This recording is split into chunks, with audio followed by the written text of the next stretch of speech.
clases, enfermedades del miocardio y lo que va la enfermedad coronaria crónica y la enfermedad coronaria aguda. Y el otro ítem es las enfermedades del pericardio. Vamos a empezar con la cardiopatía isquémica crónica, que ya estamos viendo en las diapositivas. Mi sugerencia y mi modalidad es que ustedes participen por alguna pregunta o algo que no entiendan, por favor, no hay problemas en interrumpir y poder explicar. Y lo importante es que ustedes, entiendan la clase y les quede algo positivo de enseñanza. Muy bien. La cardiopatía isquémica crónica, vamos a hacer una introducción conceptual. Se define o se puede definir como una enfermedad cardíaca consecuente por alteraciones fisiopatológicas secundarias a un desequilibrio entre la demanda y el aporte de oxígeno al músculo cardíaco. Doctor, disculpe, ¿está pasando diapositivas? Sí. ¿No se ve? Ay, ahora recién, sí, se había quedado estancado. Bueno.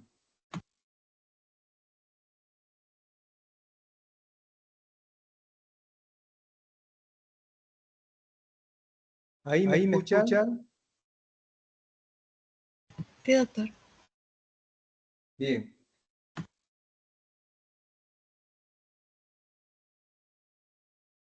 La causa de esta enfermedad es la aterosclerosis de las arterias coronarias epicárdicas, tanto en su forma de presentación crónica como aguda.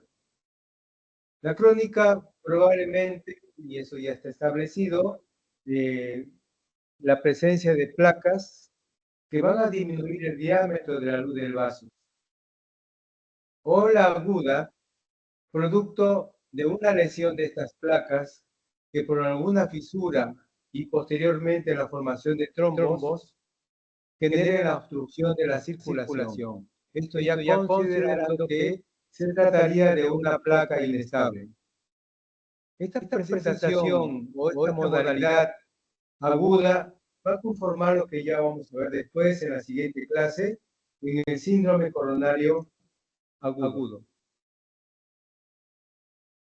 Es importante conocer, la palabra aterosclerosis es un concepto clásico que significa engrosamiento y endurecimiento de las arterias, fenómeno que puede aparecer en cualquier lugar de nuestro organismo. Es considerada una enfermedad sistémico inmunoinflamatorio.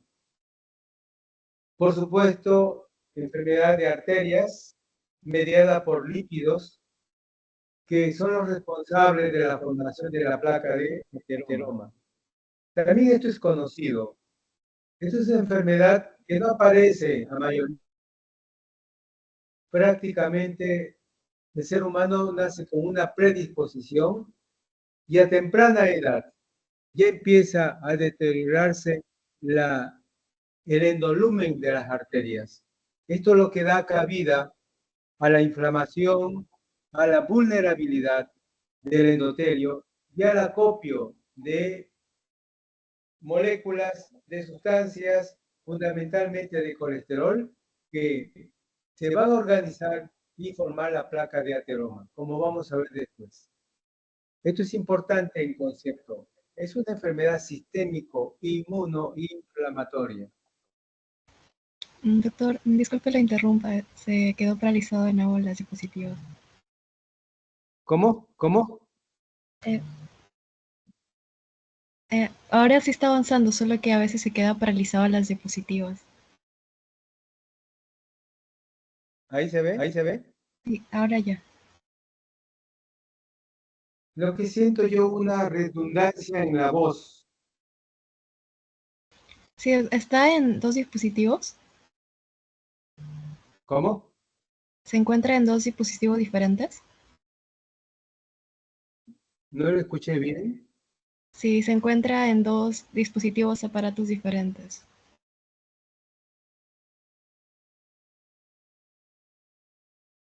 No, yo estoy en uno solo, nada más. Estoy en mi laptop. Mm. Igual sí se le entiende, doctor, no, no hay problema en esa Sí, parte. pero el detalle es que se entienda bien. Lo que yo también siento que...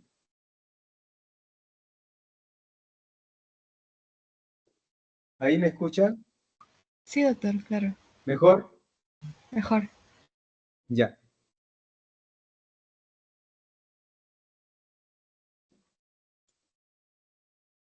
Bien. Aparte de la obstrucción, la formación de ateroma por aterosclerosis, hay otros mecanismos relacionados con la circulación coronaria que pueden dar lugar a una isquemia miocárdica. Y está descrito y está especificado como las alteraciones en la microcirculación coronaria, en la disfunción endotelial propiamente dicho, en pacientes que tienen espasmos coronarios, en la embolia coronaria. Hemos visto este año varios pacientes, fundamentalmente del sexo femenino, con disección de la arteria coronaria en forma espontánea, pero por supuesto mediada por un estado de estrés orgánico. La disección de aorta, que puede afectar el origen del ostium de las coronarias. Sabemos que los ostium de las coronarias están a nivel de los senos de Valsalva de la raíz aórtica, o por anomalías congénitas de la circulación coronaria, estados inflamatorios tipo vasculitis. Hay otras situaciones fisiopatológicas en las que sin existir una alteración de la circulación coronaria, pueden originar una isquemia miocárdica, y esto puede ser debido por aumento de las demandas del miocardio de oxígeno Eh, o por un disculpe, aporte doctor, disminuido. disculpe, doctor. Creo que cuando lo pone en pantalla grande, la pantalla se paraliza para nosotros, porque Ahí, ahí sí se ve. bueno, les decía que también hay situaciones fisiopatológicas en las que sin existir una alteración en la circulación coronaria, pueden originar una isquemia miocárdica. Y esto hemos visto, se ve en situaciones donde hay demandas del oxígeno, del miocardio de oxígeno, o cuando hay un aporte disminuido de oxígeno. Estas últimas, en este caso dado por una anemia grave, por una hipoxemia o por alteraciones hipovolémicas agudas. En caso del aumento de demanda del miocardio de oxígeno, como lo vemos con mucha frecuencia en las valvulopatías aórticas, en este caso de la estenosis aórtica, las miocardiopatías hipertróficas, la cardiomiopatía hipertensiva con hipertrofia ventricular izquierda generalmente, la hipertensión pulmonar, la estenosis pulmonar y las arritmias de alto gasto, las taquicardias, o en los estados de un metabolismo aumentado como lo dan el hipertiroidismo, o los estados de sepsis, donde el sistema miocárdico trabaja inadecuadamente. Generalmente hay taquiarritmias. Estas frases conceptuales son importantes para entender de que la enfermedad coronaria, cuando llegamos al infarto agudo de miocardio, no se da casi en forma aguda, sino ya de antes hay un estado de enfermedad. Se dice que el miocardio sometido a isquemia sufre una serie de alteraciones bioquímicas que inicialmente van a alterar la función mecánica, posteriormente generarán alteraciones eléctricas y finalmente la parte clínica, con el dolor anginoso típico o dolor anginoso equivalente. Todo esto Se ha llamado y se conoce desde hace mucho tiempo como la cascada isquémica. Entender de que inicialmente la alteración es mecánica, altera la sístole y la diástole. Posteriormente, por un estado inflamatorio de ambos, se van a generar alteraciones eléctricas. Recién vamos a ver cambios electrocardiográficos. Y finalmente, la clínica, el dolor torácico. Recordemos esto, todo esto es la cascada isquémica. Otro de los conceptos importantes a tener en cuenta y que ustedes deben saber qué significa un músculo cardíaco invernado y un músculo cardíaco aturdido. El invernado se trataría de una alteración contráctil del músculo cardíaco de manera crónica, en donde por activación inotrópica y o cronotrópica mejoraría su contractilidad. Esto es importante tener en cuenta porque al final esto es un tejido viable y se puede revascularizar, que al revascularizar va a mejorar su función contráctil. Músculo invernado. El aturdido. Esto, al revés del anterior, es un evento isquémico agudo. Como resultado de un síndrome coronario agudo, vamos a ver hipocontractilidad, porque hubo una alteración del flujo de manera aguda y es libres por daño por reperfusión. Este músculo también es viable, pero con una recuperación funcional es más lenta y progresiva.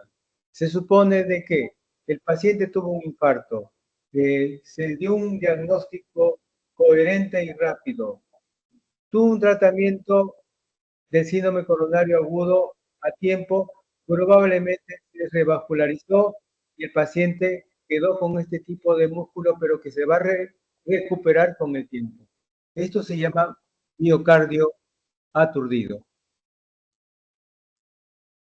Este señor, William Heberdine, un cardiólogo, fisiólogo británico, fíjese desde este tiempo, 1768, en una clase magistral en el Colegio Médico de Londres, él hizo la primera descripción de lo que significa el dolor de pecho por angina de pecho.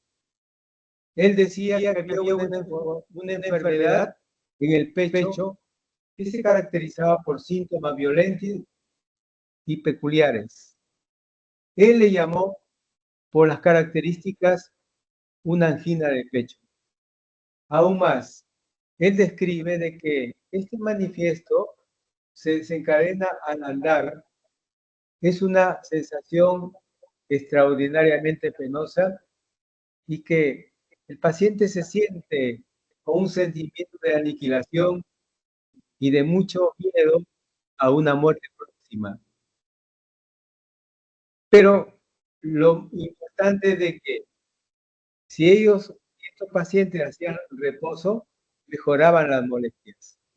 Fíjese lo interesante de lo que significa la percepción y o tener en cuenta cómo era la fisiopatología de la mala circulación coronaria. Este señor también manifestaba de que había episodios nocturnos y sobre todo cuando la enfermedad ya estaba avanzada y que se veía más en varones, más de 50 años. Inclusive caracteriza al paciente coronario con características morfológicas, pacientes de cuello corto, tendencia a la obesidad, y reconoce además que eran personas con una inminencia de muerte súbita. Él decía también que los enfermos se quejan que es en el esternón donde se ubica la enfermedad. Pero a veces se localiza en la parte inferior del cuerpo, otras veces en la parte media y superior, hablando del esternón, pero con más frecuencia hacia la izquierda, pudiendo doler incluso el brazo izquierdo. Fíjense qué interesante esta descripción que tiene muchas décadas, que es lo que realmente vemos a flor de piel con el paciente cuando el paciente nos hace sus relatos por una angina de pecho. Realmente yo traigo a colación esta descripción calcada, ¿no? Encontrada, porque vale la pena rendir homenaje a esta gente que dio todo, ¿no? Y que nos dejó tanto legado que hoy simplemente tenemos que saber interpretarlo. Bien, ¿cuáles son las formas de presentación de la cardiopatía isquémica? Esto es importante.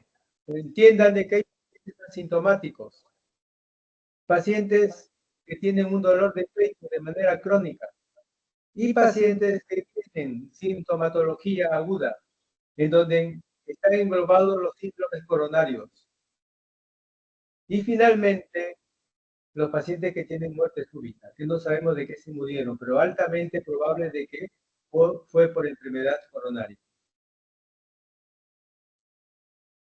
En los síndromes coronarios, como vamos a ver después, están englobados la angina de pecho inestable y la enfermedad coronaria aguda con patrón electrocardiográfico sin ST elevado y con ST elevado. De gran importancia aquí el patrón electrocardiográfico que nos va a determinar qué hacer con un paciente que viene con diagnóstico o le hacemos un diagnóstico de síndrome coronario agudo, en donde el electrocardiograma nos va a determinar qué conducta seguir en relación al tratamiento. Qué importante tener en cuenta los factores de riesgo de enfermedad coronaria. Todos sabemos que se han caracterizado como factores modificables, no modificables y erradicables. Modificables.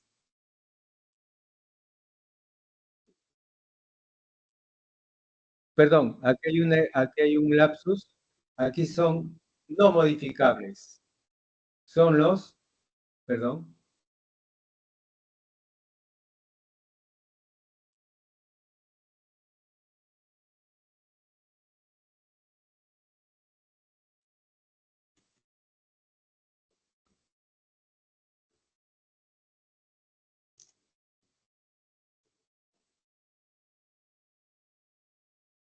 No modificables. Tenemos los genéticos, la edad, el sexo. Modificables. Dislipidemia, hipertensión arterial, diabetes, gota, obesidad, el estrés. Y los erradicables. Tabaquismo, sedentarismo y alcoholismo, que acá no está puesto. Esto es importante. Cuando hagamos el análisis del paciente, clasificar los factores de riesgo para enfermedad coronaria. Qué importante la evaluación del dolor. Es el síntoma más importante de la enfermedad coronaria. ¿Saben cómo es su carácter? Localización. ¿Dónde se irradia? Circunstancias del inicio de los síntomas. Velocidad de instalación. Su intensidad. Factores agravantes y atenuantes. Duración. Y síntomas acompañantes. Esto tiene que ser un orden para que realmente llegamos a un diagnóstico contundente cuando hagamos la anamnesis. En algo desarrollaremos el carácter opresivo, urente, punzante. Acá hay un detalle importante. Puede faltar en ancianos, puede faltar en diabéticos y en pacientes con enfermedades donde hay afección de los nervios periféricos, las neuropatías. La localización y radiación. Esto es otro detalle importante. Casi nunca es puntiforme, casi nunca por encima de la mandíbula, siempre la mandíbula inferior, ni por debajo del ombligo, ni por el borde superior del trapecio. Esto es un grupo topográfico metamérico que me va a determinar la amplitud de la localización y la irradiación. Es importante tener en cuenta las circunstancias en que se inicia el síndrome coronario, la angina de pecho. Siempre va a aparecer cuando hay un aumento del consumo de oxígeno por parte del miocardio. Este malestar va a ceder cuando se trata de una angina, un ángulo por enfermedad coronaria estable, pero va a ser persistente cuando, a pesar que el paciente entre en reposo, estaríamos frente a un síndrome coronario agudo, una antesala para infarto agudo de miocardio. Factores agravantes y atenuantes. Saber que aumenta con el ejercicio, con el coito, digestiones, las emociones, cigarrillo en exceso, y que disminuyen con el reposo, con la administración de nitroglicerina y derivados. Otro detalle importante a tener en cuenta, que casi nunca se modifica con la respiración, ¿sí? Ni la palpación y o cambio de posición.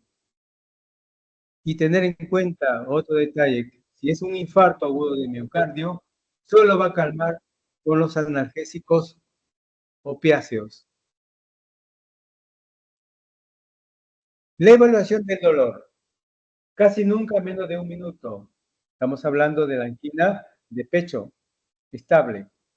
Ni mayor de 72 horas. La angina siempre es menor a 10 minutos. No así un infarto, que por lo general dura más de 20, 30 minutos. Otro detalle importante a la anamnesis, que son los síntomas concurrentes o acompañantes. El paciente puede venir por disnea, por astenia física, por mareos. Y podríamos hacer un diagnóstico de falla cardíaca, generalmente izquierda. Pero puede tratarse también que el paciente esté infartándose. Puede ser un infarto izquierdo o puede ser un infarto derecho. Otros elementos acompañantes, los neurovegetativos. El paciente, de repente, sudoración fría, está pálido, tiene náuseas, vómitos o un deseo defecatorio o simplemente sensación de muerte inminente. Estos síntomas acompañantes a veces faltan a lo que hemos hablado anteriormente, o capaz son la única manifestación de un equivalente anginoso. Importante a tener en cuenta esta evaluación del dolor. Muy bien, pasamos a definir la angina estable. Se debe a un aumento de la demanda del consumo de oxígeno, que alcanzando el umbral isquémico va a originar dolor. Más frecuente en varones, en un 70%. El desencadenante, todos lo sabemos, el más común, el esfuerzo. Cede con reposo y dura menos de 5 minutos, ya dijimos las proporciones. El examen físico está dentro de lo normal. La Sociedad Canadiense de Cardiología, desde el año 76, describe, clasifica, ¿sí? En relación a la actividad cotidiana del paciente, 4 clases. Tipo 1, tipo 2, 3 y 4. El tipo 1, la actividad diaria no ocasiona dolor al pecho o angina de pecho, solo con el ejercicio intenso. El tipo 2, hay moderada limitación, permite caminar más de 200 metros o subir más de un piso a una velocidad normal. Tipo 3, ya hay una marcada limitación a la actividad diaria. La angina aparecería a menos de 200 metros o al subir un piso. por supuesto a una velocidad normal. Y la tipo 4, la clase 4, hay una incapacidad prácticamente en reposo. Esto es importante para clasificar, para el diagnóstico y clasificar en qué estado de gravedad está el paciente y qué estado o qué condición le indica al médico su tratamiento, qué actitud tomar. No es lo mismo tener un paciente en clase 1 que en clase 4. Definitivamente, clase 1 lo estudio, capaz con consulta externa, por estudios ambulatorios. En cambio, el tipo 3 o 4 son pacientes de alto riesgo, que tenemos que estudiarlo cuanto antes mejor. Ante un paciente que consulta por un dolor torácico crónico y estable, el médico debe responder a preguntas básicas. ¿Qué probabilidad tiene este paciente de que se trate de una angina de pecho? ¿Y cuál es la mejor forma de confirmar o descartar el diagnóstico? Recordar que la angina de pecho estable, el diagnóstico es clínico. Y hemos hablado de las características del dolor. La localización retroesternal en relación con el ejercicio y que disminuye o desaparece con el reposo o sustancias tipo nitroglicerina. Estos criterios en el año 79, Diamond los había escrito. Posteriormente, se han traducido o introducido términos de angina típica y angina atípica. La típica, 3 características. La atípica, 2, ya que el dolor torácico no fuese anginoso. Entonces, esto es importante. Esto último de angina típica y atípica en estos tiempos está siendo cuestionado, porque depende cómo el médico genere la anamnesis y depende de la subjetividad del manifiesto del paciente, que muchas veces no lo manifiesta como el médico quiere o el médico no sabe interrogar al paciente, entonces ahí pierde el paciente una oportunidad de un tratamiento agudo y el médico pues que no tiene las herramientas adecuadas para el diagnóstico. ¿Cómo detectamos una isquemia, una angina de pecho? Hay un objetivo: determinar la probabilidad de cardiopatía isquémica, establecer un pronóstico, valorar su capacidad funcional y evaluar los tratamientos. ¿Qué pruebas para la detección de una angina de pecho, producto de una isquemia miocárdica? Pruebas: la cicloergometría o en banda sin spin, que es la prueba de esfuerzo ergométrica. Hay otros estudios, como el ecocardiograma de estrés o de esfuerzo, ¿sí? Ya sea simplemente después de una prueba de esfuerzo, hago las vistas ecocardiográficas o la utilización de una sustancia química que va a remediar un esfuerzo físico, simplemente le va a aumentar la frecuencia cardíaca. Hay una sustancia que es inotrópica, que es la dobutamina, que remediaría realizar una prueba de esfuerzo y entonces el ecocardiografista va evaluando cómo es la motilidad miocárdica, teniendo en cuenta de que el corazón se mueve por segmentos, dependiendo si está irrigado por la coronaria izquierda o la coronaria derecha. Tenemos otros estudios que van a indagar la intimidad de la fibra miocárdica, que es la gammagrafía, también de esfuerzo o de estrés farmacológico.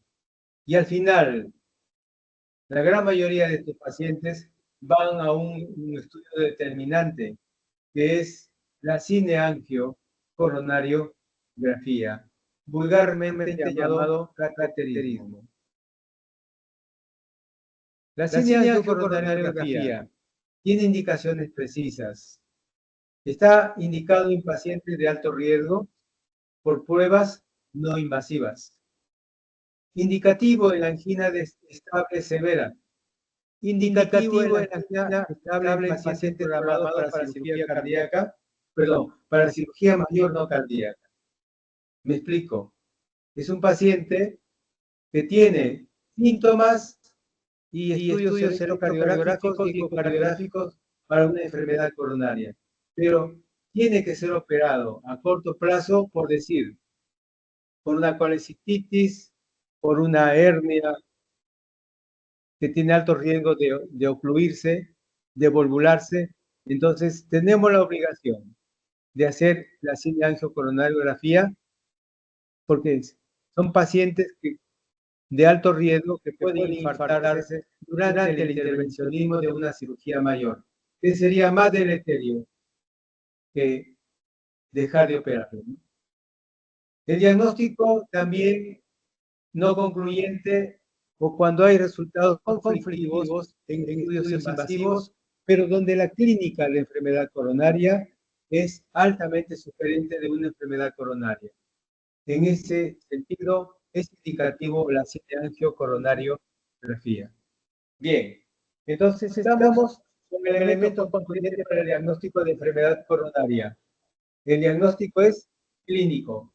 No esperemos cambios electrocardiográficos. Tenemos estudios de detención y la prueba de esfuerzo, o los estudios de estrés farmacológico o por sustancias tipo gammagrafía.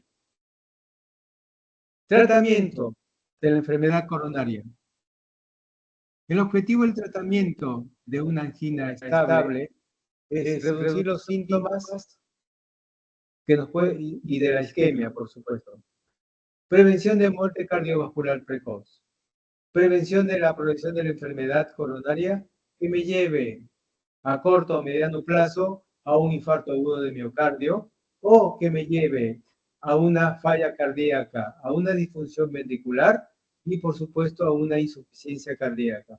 Cuando llegamos aquí a la disfunción ventricular e insuficiencia cardíaca, hemos perdido. Bien, teniendo en cuenta de que la angina de pecho se produce por un desbalance entre la oferta y la demanda, o aporte o demanda, como he puesto acá en la diapositiva, que me va a generar una isquemia. ¿Sí? La disminución del aporte de oxígeno me va a disminuir el flujo diastólico. Por supuesto, me va a generar una disminución del flujo sanguíneo en miocardio. El aumento de la demanda me va a aumentar el volumen de fin de diástole del ventrículo izquierdo. O sea, me va a aumentar la tensión diastólica. Al final, ¿qué me va a producir? Una isquemia miocárdica. ¿Qué significa la isquemia miocárdica? Aumento de la rigidez de la pared del ventrículo izquierdo. Un aumento de la precarga del ventrículo izquierdo. Farmacológicamente, tengo que disminuir el espasmo, evitar la formación de trombo, disminuir la inflamación endovascular o la aterosclerosis. ¿Cómo disminuyo el vasoespasmo? Con los vasodilatadores o los antagonistas de calcio. ¿Cómo evito la formación de trombo? Con aspirinas inicialmente. ¿Cómo evito que esa aterosclerosis siga inflamándome y obstruyéndome el endolumen? Con estatinas. Las demandas que están aumentadas, ¿sí? El aumento de la poscarga, el aumento de la frecuencia cardíaca, el aumento de la contractilidad y, por supuesto, de la precarga vascular. La poscarga, un antagonista de calcio. El uso de beta bloqueantes para disminuir la frecuencia cardíaca y mejorar mi diástole miocárdica. La contractilidad también con la utilización de beta bloqueantes. Y la precarga vascular con la nitroglicerina. Qué interesante tener en cuenta la fisiopatología, la variable de estos elementos para yo generar un buen tratamiento, tanto para mejorar el aporte como la demanda.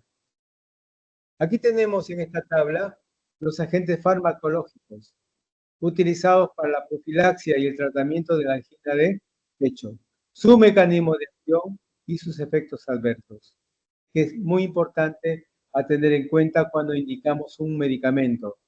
Fundamentalmente saber cuáles son las contraindicaciones. Bien, así a grandes rasgos, porque este es un tema larguísimo, lo que es la enfermedad coronaria crónica. ¿Alguna pregunta por parte de los oyentes?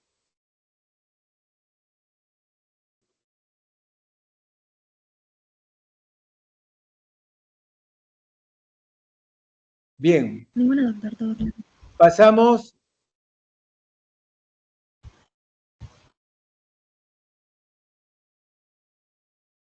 al siguiente tema. Vamos a hablar de infarto agudo de miocardio, síndrome coronario agudo.